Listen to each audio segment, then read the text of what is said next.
खबरों के अंदर की पूरी खबर, हर खबर की सटीक पड़ताल, आपका भरोसा हमारी जिम्मेदारी।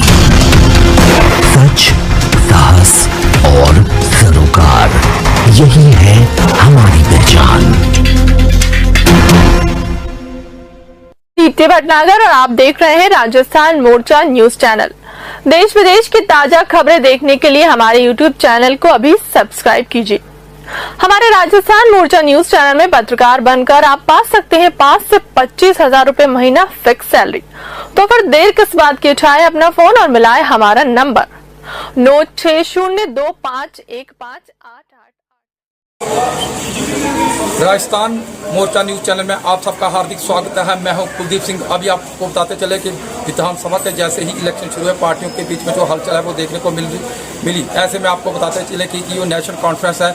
नेशनल कॉन्फ्रेंस की बात करें तो सुंदरबनी कालाकोट से भी मैं नेशनल कॉन्फ्रेंस के कैंडिडेट जो है उन्होंने अपना कैंडिडेट उतारा। तो ऐसे में आपको बताते चले कि सुंदरबनी कार्यालय के अभी हम बाहर खड़े हैं और यहाँ पर नेशनल कॉन्फ्रेंस के युवा नेता जो जशुवर्धन जी जहाँ पर पहुँचे हैं उनसे है हमने खास बातचीत जो है करेंगे, उनके साथ बातचीत करेंगे कि समस्याओं को लेकर बातचीत करेंगे। साथ साथ में युवाओं की जो बेरोजगारी है, महंगाई को लेकर, उसके साथ साथ जो ज़मीनों के मुद्दे हैं उन पर भी बात करेंगे। उसके साथ साथ पार्टी ने जो उन पर भरोसा जताया है कितने खरे उतरेंगे ये पार्टी के जो भरोसे पर ये तो आने वाला वक्त बताएगा। मगर बड़ी खबर हम आपको बता रहे हैं कि पहली बार जशुवर्धन जी जो है सुंदरबनी अपने नेशनल कॉन्फ्रेंस कार्यालय में पहुंचे और इनसे बातचीत करने की जरूर कोशिश करेंगे। इसके साथ साथ नेशनल कॉन्फ्रेंस ने एक जरूर अपना एक दावा किया है कि ये इस बार सुंदरबनी और कालाकोट कॉन्स्टिट्यूंसी से जीत कर अपना जीत का ध्वज जो जरूर लहराएगी। और ऐसे में और जनता से भी जो वादे करेंगे उनको कहना कि हम वादे नहीं करेंगे, हम ग्राउंड स्तर में जाएंगे लोगों के साथ, क्योंकि उसके बाद ही उनको पता चलेगा कि जो एक नेता है जिन पे उनको भरोसा जताया है वो ग्राउंड स्तर पर उनके साथ और उनके काम किए हैं।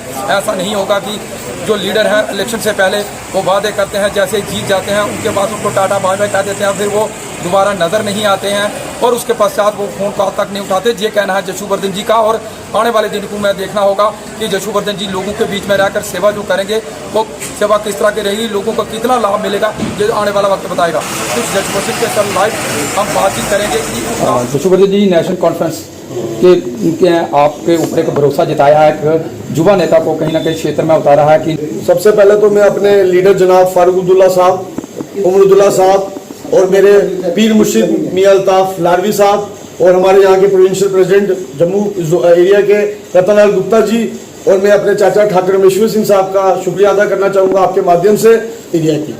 आज नौजवानों में एक बहुत बड़ी खुशी है। जब मेरा मैंडेट अनाउंस हुआ तो नौजवानों में मैंने एक जज्बा देखा सुंदरबनी और कालाकोट के नौजवानों में कि पहली बार किसी पार्टी की टिकट इस इलेक्शन में नौजवान को मिल रही है। इससे पहले भी नेशनल कॉन्फ्रेंस ने काफी नौजवानों को टिकट दी। रहलुआ साहब जो हमारे आज एमपी है उन्होंने भी इसी उम्र में सियासत में शुरुआत की थी। आज 30 साल की उम्र में नेशनल कॉन्फ्रेंस ने मुझे मैंडेट दिया है। मुझे लगता है मैं सबसे यंगेस्ट इंसान होऊंगा जिसको मैंडेट मिला है किसी भी पार्टी से। तो एक बहुत बड़ी खुशी की बात है और मुझे अपने लोगों पे यकीन है कि मैंडेट के साथ साथ जो लोगों पार्टी ने मेरे पे यकीन दिलाया है, लोगों का भी यकीन मेरे साथ बना रहेगा और यहाँ से सुंदरबनी कालाकोट से हम कामयाब होके जाएंगे, ये मेरा दिल का यकीन है। पहला जो मुद्दा बेरोजगारी जो नौजवानों को दर किया गया, आपको पता है पूरे डिस्ट्रिक्ट राजौरी में सुंदरबनी को एक हब बोला जाता था पढ़ाई का, पर यहाँ के नौजवानों ने बड़ी बड़ी डिग्रियां लेके उनको तंग किया गया, कोई नौकरी नहीं दी गई। क्योंकि 10 साल से भारतीय जनता पार्टी की सरकार थी। मेरे वालिद ठाकुर यशपाल सिंह साहब 12 साल MLA रहे, 6000 लोगों को मुलाजिम कालाकोट में लगाया। ऑन ग्राउंड है ये कोई ऐसी बात नहीं कि मैं आपके सामने बोल रहा हूँ। चाहे उन्होंने डेली वेजर लगाया, टीचर लगाया, चाहे उन्होंने PhD मुलाजिम लगाया, पर उन्होंने लोगों को रोजगार दिया। रोजगार देने से लोगों को एक दिल की खुशी मिलती है कि हमने इस लीडर को बना के भेजा, इन्होंने हमारे बारे में सोचा। पर जो सुंदरबनी के लोग हैं इनके साथ लीडर ने क्या किया, वोट लिया, वोट के बाद ना उनको बाय बाय किया, ना इनका फोन उठाया, ना इनको सेक्रेटरी में लेके गए, ना इनके काम किए। करूंगा जब मैं जीत के आऊंगा यहाँ से और लोगों के काम करने की बात करूंगा। इसकी हुकूमत हो, मैं अपनी पार्टी से भी लड़ जाऊंगा, अपने नौजवानों के लिए और अपने डेली वेजर भाइयों के लिए। मैं आपको एक चीज यकीन दिलाना चाहता हूँ कि डेली वेजर्स भी नेशनल कॉन्फ्रेंस ने लगाए हैं। आज उनको पक्का करने का भी लगता है कि फर्ज हमारा ही बनता है। तो ये बात होती है ना शादी जिसने कराई है तो बाकी फर्ज भी उसके ही बनते हैं करने के लिए। तो हमने इन लोगों को लगाया था, उसके बाद हमारी सरकार चले गई। 10 साल से भारतीय जनता पार्टी की सरकार थी, किसी ने इनकी तरफ नहीं देखा। और आप जानते होंगे 2 MP जो हमारे बन के आए, मियां अल्ताफ लाडवी साहब और हेलुआ साहब ने पार्लियामेंट में भी इन लोगों की आवाज उठाई, डेली वेजेस की आवाज। और मैं आपको यकीन दिलाता हूं कि जब मैं यहां से विधानसभा से चुन के जाऊंगा, यहाँ पे इन लोगों की आवाज उठाऊंगा। MLA ठाकर यशपाल सिंह का बेटा नहीं होगा, MLA सुंदरबनी कालाकोट का गरीब हर एक इंसान होगा।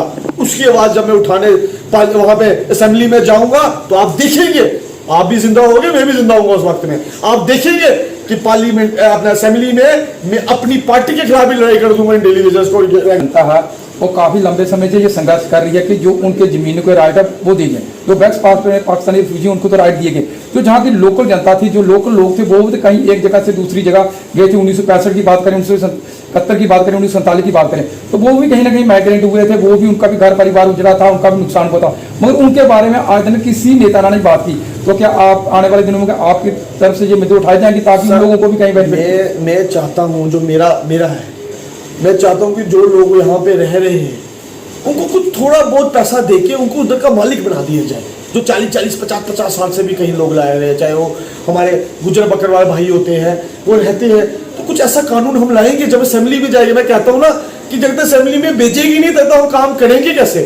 आज मैं वादा करके चले जाऊँ, वो काम ना कर पाएगा, उसका कोई फायदा नहीं है। पर 50 रुपए का काम कालाकोट किया जाएगा, 50 रुपए का काम सुंदरबनी में किया जाएगा। कोई जाति नहीं देखी जाएगी, कोई हिंदू, मुसलमान, सिख, ईसाई नहीं देखा जाएगा। मैं उस बाप का बेटा हूं जिसने कभी कोई जाति नहीं देखी। अब ठाकर यशवर्धन सिंह के भी कारनामे देख लो, एक बार असेंबली में जाने दो, आप बोलोगे जिंदगी में पहली बार कोई ऐसा MLA है जो गरीब लोगों की आवाज उठाता है, नौजवानों की आवाज। विधायक बन जाएंगे तो विधायक बनने के बाद क्या कभी तो सुंदरबनी आएंगे या पूरे विधायकों की तरह आप भी जम्मू में ही रहेंगे? जनाब, मैं ज्यादा वक्त अपने इलाके में ही रहूंगा क्योंकि मुझे अपने इलाके से प्यार है। आपने ठीक बात बोली, सवाल आपका बहुत अच्छा है। पुराने विधायक यही करते थे, जीतने के बाद इस इलाके में नहीं आए। यहाँ मैं आपको कहता हूँ, सुंदरबनी के जो MLA बना के भेजे वो लोगों को दिखे नहीं, भाई दूर से टाटा भी नहीं किया, मतलब फॉर्मेलिटी भी नहीं की। तो आपको खुद दिखेगा, मैं क्यों बोलूंगा आपको, खुद जनता देखेगी। 4 तारीख को फैसला कर दो एक नौजवान के हक में। इस बार देखो, इस बार नौजवान क्या करता है आपके लिए। इतनी बार आपने बीजेपी को मौका दिया, पार्लियामेंट में भी दिया, असेंबली में दिया, एक बार एक नेशनल कॉन्फ्रेंस के नौजवान को दे दो मौका। और मैं आपको एक बात बोलना चाहूँ, सरकार नेशनल कॉन्फ्रेंस की बननी है और मौका दिया तो क्या पता ऊपर वाला भी मुझे उससे ऊपर मौका दे। तो इस बार बहुत बड़ा चांस है सुंदरबनी कालाकोट के लोगों के लिए कि एक नौजवान चेहरे को चुने और मुझे यहाँ से कामयाब बनाए। अगर मैं कामयाब होऊंगा तो समझो गरीब लोगों की कामयाबी है। मैं ज्यादा चीजें नहीं बोलूंगा इस